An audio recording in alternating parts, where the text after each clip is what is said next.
సొంత గడ్డపై వెస్టిండీస్ తో 2 టెస్టుల సిరీస్ ను 2-0తో క్లీన్ స్వీప్ చేసిన టీమిండియా మరో ఆసక్తికర పర్యటనకు సిద్ధమైంది. 3 వన్డేల 5 టీ20ల సిరీస్ కోసం ఆస్ట్రేలియా పర్యటనకు వెళ్లనుంది. అక్టోబర్ 19 నుంచి 3 వన్డేల సిరీస్ ప్రారంభం కానుంది. ఈ సిరీస్ తో టీమిండియా సీనియర్ ఆటగాళ్లు అయిన కోహ్లీ, రోహిత్ రీ-ఎంట్రీ ఇవ్వనున్నారు. ఐపీఎల్ తర్వాత మళ్లీ మైదానంలోకి అడుగు పెట్టనున్నారు.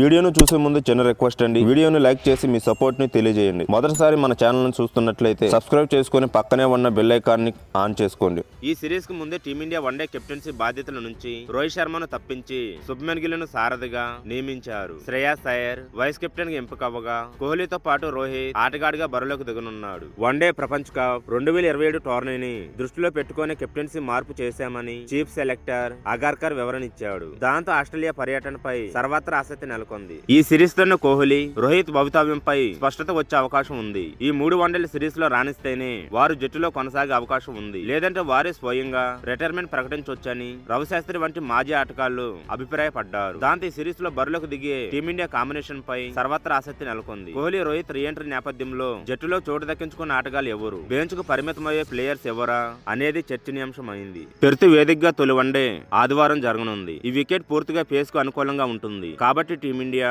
3 లేదా 4 పేసర్లతో బరిలోకి దిగే ఛాన్స్ ఉంది. మహమ్మద్ సిరాజ్, హర్షదీప్ సింగ్, హర్షిత్ రాణాలు ప్రధాన పేసర్లుగా బరిలోకి దిగనుండగా పేస్ ఆల్రౌండర్ గా నితీష్ కుమార్ రెడ్డి వారికి అండగా నిలవనున్నాడు. 4వ పేసర్ కావాలనుకుంటే కుల్దీప్ యాదవ్ పై వేటు పడనుంది. వెస్టిండీస్ తో 2 టెస్టులో Kuldeep Yadav player of the match గా నిలిచాడు. టీం కాంబినేషన్ లో భాగంగా అతనికే చోటు దక్కలేని పరిస్థితి నెలకొంది. కెప్టెన్ శుభ్మన్ గిల్ తో కలిసి రోహిత్ శర్మ ఓపెనింగ్ చేయనుండగా విరాట్ కోహ్లీ ఫస్ట్ డౌన్ లో ఆడనున్నాడు. శ్రేయస్ అయ్యర్ 4వ స్థానంలో బ్యాటింగ్ రానుండగా వికెట్ కీపర్ గా కేఎల్ రాహుల్ 5వ స్థానంలో ఆడుతాడు. పేస్ ఆల్రౌండర్ గా నితీష్ కుమార్ రెడ్డి, స్పిన్ ఆల్రౌండర్ గా అక్షర్ పటేల్ కు అవకాశం దక్కనుంది. బ్యాటింగ్ సామర్థ్యం కలిగిన హర్షిత్ రాణాను 8వ స్థానంలో ఆడించనున్నారు. 3 పేసర్లతో మాత్రమే ఆడితే కుల్దీప్ యాదవ్ బరిలోకి దిగుతాడు. వన్డే సిరీస్ కు భారత తుది జట్టు అంచనా: శుభ్మన్ గిల్, రోహిత్ శర్మ, విరాట్ కోహ్లీ, శ్రేయస్ అయ్యర్, కేఎల్ రాహుల్, నితీష్ కుమార్ రెడ్డి, కుల్దీప్ యాదవ్ లేదా ప్రసిద్ధి కృష్ణ, అక్షర్ పటేల్, మహమ్మద్ సిరాజ్, హర్షదీప్ సింగ్, హర్షిత్ రాణా.